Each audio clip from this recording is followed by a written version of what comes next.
ብሂል ቅዱሳን አበው በስመ አብ ወወልድ ወመንፈስ ቅዱስ አሐዱ አምላክ አሜን። ካብ ኣሕዋትና ንዝመፀና ፅርፍታት ክንፃወሮም ኣለና። እዚ ብምግባርና ንነብስና ካብ ትዕቢት ክንገላግላ ኢና። ኣባ ይስጦስ ብዙሕ ብምዝራበይ ብዙሕ ግዜ ይጠዓስ ስቕ ብምባለይ ግና ተጣዒሰካ ኣይፈልጥን። ቅዱስ ኣርሳንዮስ ኣምላኽ ፍቕሪ እዩ፣ ኣነ እውን ምስሊ ናይ ኣምላኽ እየ፣ ስለዚ ንኹሉ ከፍቅር ይግባኣኒ። ቅዱስ ዮሃንስ እቲ ፍቕሪ ዘይብሉ ክርስቲያን ተባሂሉ ክፅዋዕ ኣይግባን፣ ምኽንያቱ ወንጌል ብምልኡ ኣብ ልውሃት እዩ ተጠቕሊሉ ዘሎ። ቅዱስ ጀስቲ ንኣምላኽ ዘላትና ፍቕሪ ንዝኾነ ይኹን ሰብ ካብ ምፍቃር ንላዕሊ ዝበለት ክትከውን ኣለዋ። ቅዱስ ኒቆዲሞስ ንኣምላኽ ኩሉ ጸለትካ ስለ ዘይመለሰልካ ተመስግነሉ ግዜ ክመጽእ እዩ። ኣቡነ ሽነዳ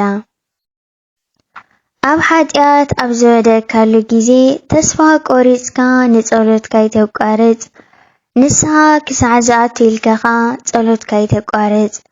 ንስሓ ክሳዕ ዝኣቱ ኢልካ እንተቋሪጽክዮ ግን መቸም ብፍጹም ንስሓ ኣይተኣቱን ኢኻ።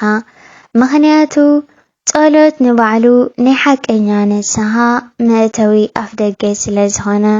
ቅዱስ ቆርኔሌዎስ ሳድሳዊ ክርስቲያን ተባሂለ ጥራይ ምጽዋዕ ዘድሊ ኮነን፣ ብዓቢኡ ምዃን እዩ ዘድሊ። ብስኒ ኣራዊት ንስጋይ ንኣራዊት ይህቦ። ንጹሕ ናይ ክርስቶስ ሕብስቲ ኮይነ ክርከብ ካብ ኣካለይ ምንም ኣይትርፍን፣ ምናልባት ንዓኹም ስራሕ ከይኮነኩም። ቅዱስ ኣግናጢዎስ ዘአንጾኪያ ኣብ ኩሉ እትሓስቦን እትገብሮን ፍቓድ ኣምላኽ ይኹን ብምባል ኣይትረስዕ። ኣሕዋተይ ዓለም እንተጸላእትኩም ኣይትገረሙ። ቀዳማይ ዮሃንስ ምዕራፍ 3 ፍቕዲ 13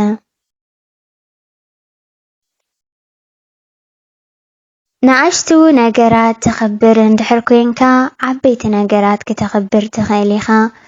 ብኣንጻሩ ግን ንኣሽቱ ነገራት ኣብ ትዕንዕቐሉ ግዜ ነቶም ዓበይቲ እውን ክትንዕቖም ቀሊል እዩ። ከምዚ ገይሮም እዮም እቶም ቅዱሳን ኣቦታትና ነዛ እምነት ኣጽኒሖምልና። ቅዱስ ፓይስዮስ ዘኣቶስ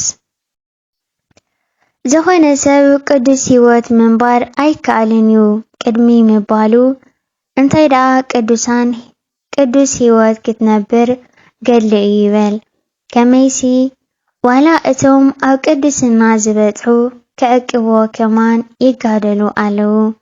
ቅዱስ እንጦንዮስ ዓቢ ካብ 1000 ስብከትሲ ሓንቲ ኣብነት ትበልጽ። ቅዱስ ዮሃንስ ኣፈወርቂ ሓቀኛ ናይ ብቕዓት ህይወት ዝበሃል ከም ባሮት መቕጻዕቲ ካብ ምጽላእ ዝተልዓለ ክፉእ ነገር ምውጋድ ወይ ከዓ ንስልማት ተስፋ ምግባር ምኽንያት ጌርካ ጽቡቕ ስራሕ ምስራሕ ኣይኮነን። ቅዱስ ጌርጌርዮስ ኣብቲ መጀመርታ ዘመን ኣቦታት ቤተ ክርስቲያን ክርስቶስ ኣብ ዝኣምነታሉ ኢሎም ክሰቢሖም፣ ብዙሓት ድማ ቤተ ክርስቲያንን ክርስቶስን ሰዓቦ። ኣብዚ ዘመንና ግን ብዙሓት ክርስቲያን መሳያሉ ይብላሉ፣ ሰባት ድማ ካብ ቤተ ክርስቲያንሲ ንሰብ ምስዓብ ጀሚሮም። ቅዱስ ጅራሞን እግዚአብሔር ካብዚ ተጠመቑ ሰባት 3 ነገራት ይደሊ። ቅንዕና፣ እምነት፣ ኣብ ልቦም ሓቂ፣ ኣብ ልሳኖም ርእሰ ምቁፅጻር፣ ኣብ ስግኦም።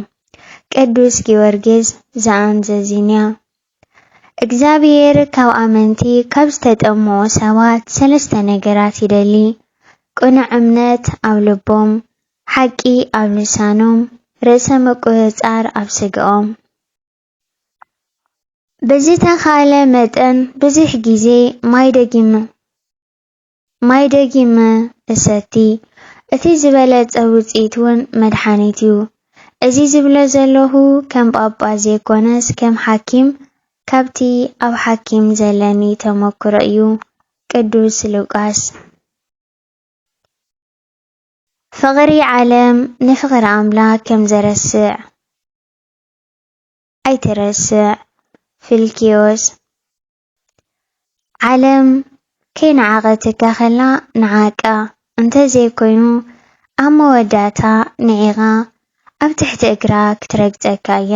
ቅዱሳን ኣበው ዓለም መጀመርያ ክትመፅእ ከላ ካብ ካልኦት ገንዘብ ኣምፂኣ ትበካ ክትመውት ከለኻ ድማ ነቲ ናትካ ንኻልእ ሰብ ትዕድሎ። ቅዱሳን ኣበው ንዓለም ካብ ተመሓደር ንነብስኻ ከተመሓደር ይበልፅ። ዓለም ቅድሚ ንዓይ ምንዓቓ ንዒቐያ ኣለኹ። ቅዱስ ኣትናቴዎስ እንኳዕ ባሕሪ እግዚኣብሔር ንባሕሪኻ እውን ክትምርምሮ ዘይትኽእል ፍጡር ኢኻ እሞ ባሕሪ እግዚኣብሔር ክትምርምር ካብ ትገማገምሲ ስለ ሓጢአትካ ምሕሳብ ይሕሸካ። ቅዱስ ፊልክዮስ ሃብቲ መንፈስ ቅዱስ በብዓይነቱ ብዙሕ ክኸውን ከሎ ኣካሉ ግና ሓደ እዩ። ኦ እግዚኣብሔር ዝደለኽዎ ዘይኮነስ ነቲ ዘድልየኒ ባዕልኻ ሃበኒ። እግዚኣብሔር ካብቲ ንዓለም ዝፈጠረሉ ንላዕሊ ንዓለም ዘድሓነሉ ጥበብ ይበልጥ። ኣብ ቅድሚ እግዚኣብሔር ክልቲኦም ድኹማት ስለ ዝኾኑ እቲ ሓያልን እቲ ድኹምን ሰብ ክልቲኦም ሓደ እዮም። ብሂል ቅዱሳን ኣበው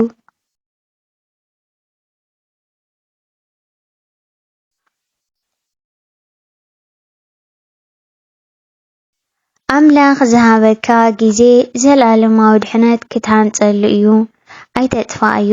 ቅዱስ ሃፍወርቅ ሓደ ሓዉ ንኣባ ሙሴ ክበፅሖ መፀ እሞ ንሂወት ዝኸውን ቃል ንገረኒ ድማ በሎ። ኣባ ሙሴ ድማ ኪድ ናብ በዓትኻ እቶ ኣብኡ ድማ ተቐመጥ፣ እታ በዓትኻ ድማ ኩሉ ነገር ክትምህረካ እያ በሎ። መጽሓፍ ልሳን ቅዱሳን ኣበው ፍትወይ እግዚአብሔር ነዚ መከራዚ ዘምፀውሲ ናታትኩም ሸለልትነት ንምርሓቅ ካብ ደቃስኩም ክትነቕሑ ኢሉ እዩ። ቅዱስ ዮሃንስ ኣፈወርቂ ሓደ ነዳይ ወይ ድማ ድኻ ኣጥቢቕና ለመነካ ብሸለልትነት ገዲፍካዮ ክትከይድ ከለኻ እግዚአብሔር ኣጥቢቕካ ኣብ ትልምነሉ ግዜ ክገድፈካ እዩ። ሽዑ ዝስምዐካ ሕሰቦ። ቅዱስ ዮሃንስ ኣፈወርቂ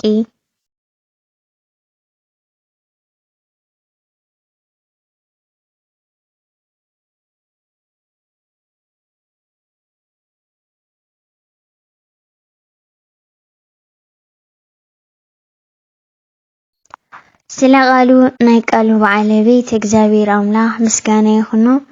ንሎማንቲ ዘልኩም ዝመጻኹ ብሂለ ቅዱሳን ኣበው እዚ መስል ነይሩ። ናይ ቅዱሳን በረኸት ወትሩ ኣብ ዙርያና ይኹን።